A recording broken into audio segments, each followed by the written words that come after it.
안녕하세요. 정수환입니다. 주식화외 1타 오늘도 SK증권 영업부 조성호 부장과 함께합니다. 어서 오세요. 네, 안녕하세요. 네, 일단 밝게는 시작하고 싶지만 계속 시장이 무겁고요. 거기에 불안감까지 더해졌습니다. 화요일에는 그나마 대형주가 버티며 지수가 좀 받쳐졌다면 어제는 그나마 그 대형주마저 흔들렸어요. 제가 지난주부터 계속 이제 조금 조심해서 나쁠 거는 없는 시장이다라고 말씀을 드렸는데 지금까지 보게 되면 역시 조심해서 나쁠 건 없었던 그런 시장이고 앞으로도 이제 좀 이런 분위기, 그러니까 뭔가 좀 확인해야 될 거는 있는데 오늘 또 이제 그걸 풀어드릴 거고 어제 시장도 참 묘하다. 갈수록 어려운 시장, 특히 이제 시청자 여러분들께서 하루 종일 시장을 지켜보시게 되면 정말 방향을 잡기 굉장히 어려운 그런 이제 상황들이 전개가 되는데 네, 어제 시장 한번 정리를 해볼까요? 어제 뭐 시장은 코스피는 뭐 약보합이고요. 상승 종목, 하락 종목의 밸런스도 뭐 그럭저럭 괜찮았다. 겉으로는 이래요.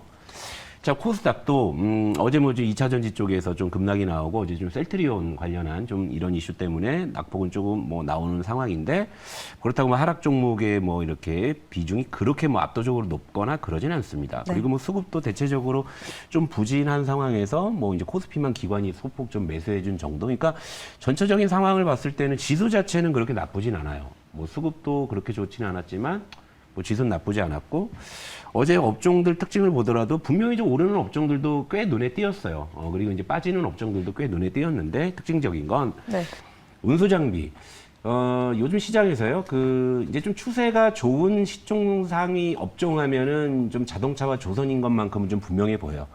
계속적으로 조선은 계속 추세가 좋았고 자동차는 이제 지난주부터 좀 주가가 이제 반등을 하면서 계속 추세를 유지하고 있는 상황에서 좋은 흐름들이 나오고 있고 해운주는 좀 조선주가 계속 추세가 좋으니까 이제 결국에는 이제 같은 논리로 좀 따라오는 그런 분위기고요.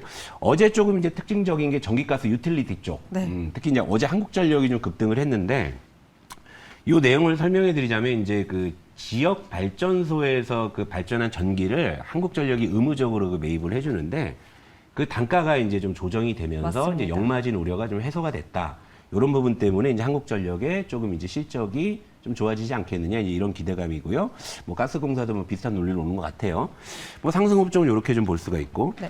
반면 어제 의약품 셀트리온이 크게 흔들렸어요. 제약바이오 어제 이 오후장에 갑자기 셀트리온 삼형제가 이제 급락을 하면서 저도 이게 왜 그러지 하고 이유를 찾아봤는데 거의 장 마감할 때까지 뚜렷한 이유가 나오지 않다가 뉴스가 떴죠. 장 마감 후에 이제 공식적으로 확인된 건 얘들이 하고 있는 그 자가 면역 질환 치료제인 그 휴미라의 바이오시밀러 이 약제가 미국에서 이제 보험 등재가 안 될 수도 있다라는 이 불확실성이 이슈였죠. 지수를 이 이슈였죠. 눌렀습니다. 이걸 가지고 또 이제 갑론을박이 있기는 한데 여기서 우리가 알 수 있는 건 참 바이오가 어렵다고요. 이제 두 번째는 요즘에는 시장에서 곳곳에서 지뢰가 터지더라. 이건 뭐냐면 셀트리온도 시가총액 상위 종목이죠. 그리고 얼마 전에 SK이노베이션의 뭐 유상증자, 그리고 또 뭐 CGV 유상증자. 그러니까 우리가 그냥 그 이름값만 가지고도 그냥 무지성으로 그냥 아유 뭐 이렇게 대형주가 하니까 괜찮겠지 하는 녀석들이 지금 여러분들의 좀 속을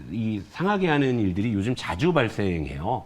그러니까 지뢰가 좀 생각보다 좀 자주 터지는 상황이니까 이 부분도 좀 시장에는 참 불안 요소로 좀 작용할 수 있는 거고. 어제 이제 음식료도 조금 대비되는 모습이 있었는데 어제 이제 오리온이 좀 이제 하락했기 때문에 이제 음식료 업종 자체는 좀 하락인데 또 이제 반대로 또 농심은 올라가고. 그러니까 라면값 인하 소식을 알렸는데 오히려 생각만큼 안 내렸다라는 게 재료가 돼서 올랐어요. 그것도 이제 제가 요 다음에 이제 요약해서 거기까지 말씀드릴 거고.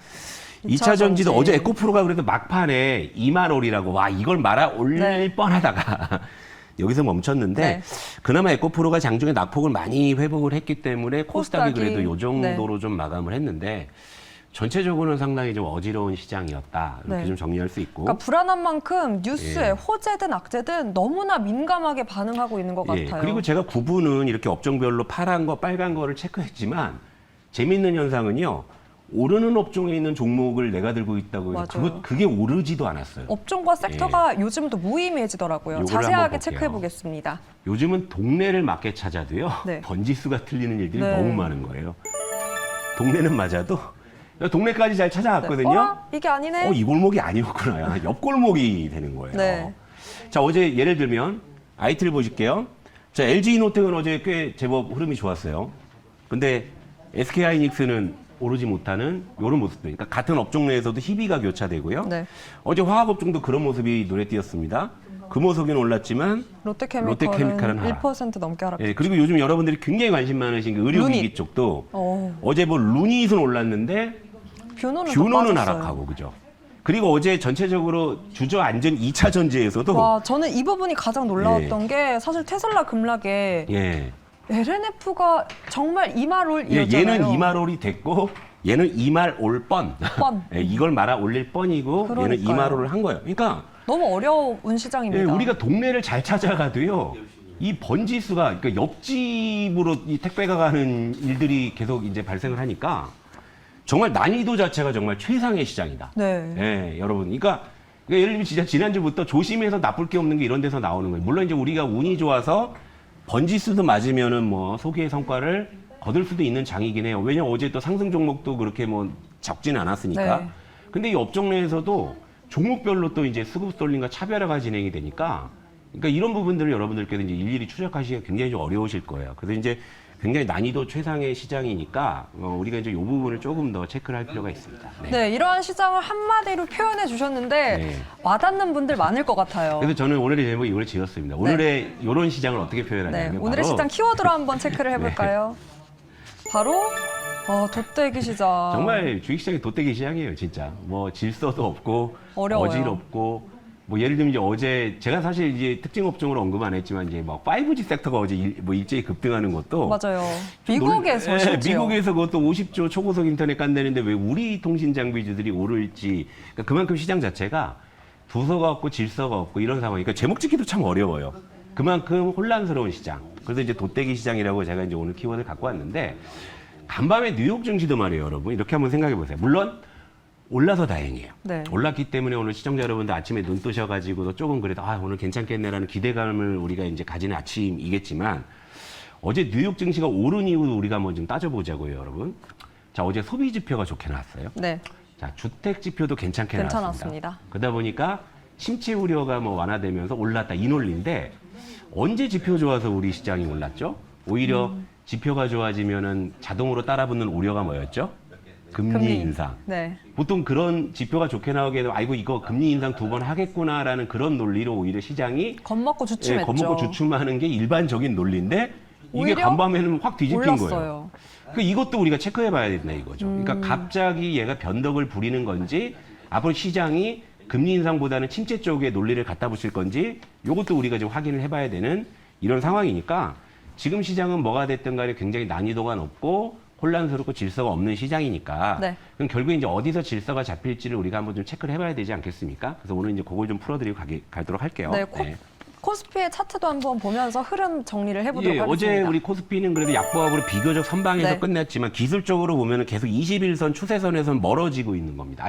아직 하락 추세를요 되돌리지는 못했어요. 그리고 외국인의 매도는 여전히 이어지고 있죠. 그리고 거래대금 감소는 현재로서 지속되고 있는 이런 상황이고 그리고 어제 시장, 그저께 시장 모두 공통점이 뭐냐면 외국인은 현물 쪽에서 1월달 매수 기조를 보여주지 않았음에도 외국인이 선물 매수를 확대하면서 네. 지수가 오르락내리락 하는 이런 모습. 그러니까 이걸 웹도독이라고 그러잖아요, 여러분. 그러니까 지금 웹도독 현상이 지금 발생한다라는 건 언제든지 단기적으로 시장의 변동성이 좀 발생할 수 있다라는 걸 의미하죠. 그럼 여기서 우리가 체크할 수 있는 건 시장이 언제쯤 돌아서느냐. 네. 실제로 시장이 돌아서는 이런 기술적인 모습이 아니더라도 외국인이 이제 서서히 순매수로 전환하는 쪽에 시그널, 그러니까 뭐 한 2, 3일 정도 다시 뭐 순매수 해준다?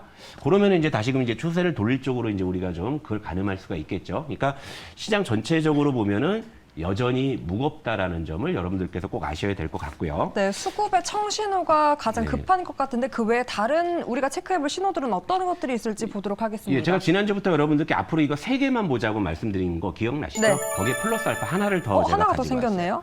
변동성 지수. 수급은 요즘에 빨간불인 거 맞죠? 수급이 네. 계속 안 좋았으니까. 근데 금리 쪽, 미국 국채금리 쪽은 아직 3.8 전후에서 이렇다 할 큰 뭐 동요는 없습니다. 그래서 아직은 뭐 중립적으로 보는 거고 최근에 원자재 쪽을 이제 살짝 노란불로 좀 바꿔놨습니다. 여기서 이제 변동성이 확대될지 아니면 다시 이제 안정이 될지 그런 부분이기 때문에 일단 수급이 가장 중요하고 네. 그다음에 이제 원자재 금리는 뭐 아직까지는 뭐 크게 뭐 이제 동향이 이제 발견되진 않으니까 그런 건데 여기 이제 변동성 지수라는 걸 하나 여러분들께 새롭게 보여드리도록 할게요.